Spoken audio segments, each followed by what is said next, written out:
శుక్రవారం జరిగినటువంటి ఒక అమానవీయ సంఘటన తిప్పై గ్రామంలో మరి రాజమల్లన్న ఇంటి అప్పు తీసుకున్న తర్వాత ఈ విధమైన పరిస్థితులు జరగడం చాలా బాధాకరం. మరి వారికి చేయూతగా ఉండడానికి ఈరోజు గ్రామంలో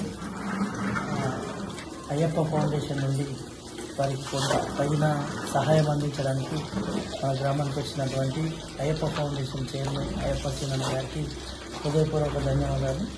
నిజంగా ఇలాంటి ఘటనలు సమాజంలో చాలా హేయమైనవి, దీన్ని ఎవరైనా ఖండించాల్సింది. మరి అలాగే కాకుండా బాధితులకు సహాయం చేయడానికి ముందుకు వచ్చినటువంటి ఈ యొక్క అయ్యప్ప సొసైటీ వారికి హృదయపూర్వక ధన్యవాదాలు తెలుపుతున్నాం మా గ్రామం నుంచి.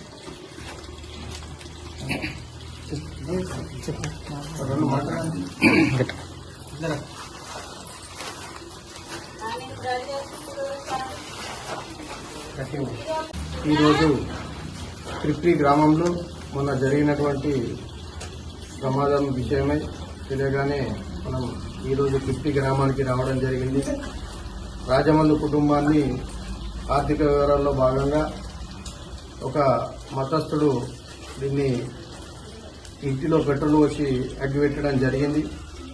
అది ఈ సమాజంలో మంచిది కాదు. అది ఎవరు చేసినా తప్పే. రానున్న రోజులలో ఇటువంటి సంఘటనలు జరగకుండా గ్రామంలో సర్పంచ్ గారు కానీ గ్రామాభివృద్ధి కమిటీ కానీ కొన్ని నిర్ణయాలు తీసుకోవాల్సిందిగా కోరుకుంటున్నాను. అదేవిధంగా ఆ కొద్ది నిమిషాల్లో క్షణికావేశంలో చేసినటువంటి ఈ వ్యవస్థని చాలా తీవ్రంగా ఖండిస్తూ ఇది సమాజానికి మంచిది కాదు. వారు కూడా ఆర్థికంగా బాగా బీదస్తులున్నారు. ఒక బీసీ మునూర్కాపు బిడ్డ అయినటువంటి రాజమల్లు గారి కుటుంబం కూడా చాలా బీదస్తులు. వారి ఆరోగ్యం కూడా బాగలేదు, ఇప్పుడు కూడా హాస్పిటల్లో ఉన్నాడు. కాబట్టి వారికి తోచినంత సాయాన్ని అందించడానికి మా అయ్యప్ప ఫౌండేషన్ నుంచి మా ప్రతినిధి బృందం రావడం జరిగింది. రానున్న రోజుల్లో కూడా మన బీసీలందరూ కూడా ఐక్యంగా ఉండి ఆయనకు చేదోడు వాదోడుగా ఉండి కొంత సహాయ సహకారాలు అందించాలని విజ్ఞప్తి చేస్తూ, ఇటువంటి ఘటనలు అది ఎక్కడ జరిగినా కానీ చాలా బాధాకరం. వారి ఆత్మస్థైర్యాన్ని నింపాలని ఆ భగవంతుని కోరుకుంటూ,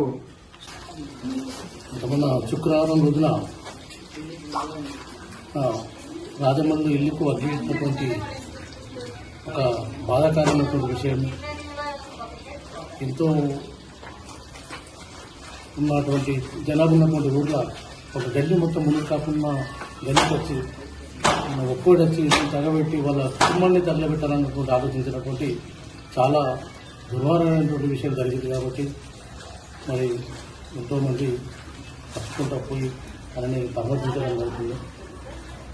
దానివల్ల మన Armoor municipal chairman Ayyappa police నుంచి తన ఉన్న పరిస్థితి నుంచి చేదోడు వాదోడుగా తనవంతు సాయం చేయడానికి ఇప్పుడు తిప్పి గ్రామంకి వచ్చేసి వాళ్లకు తనవంతు సాయం చేయడానికి వచ్చింది. తనకు మా విజయ్ తరఫు నుంచి మా రాజమల్లి తరఫు నుంచి ధన్యవాదాలు తెలుసుకుంటున్నాను.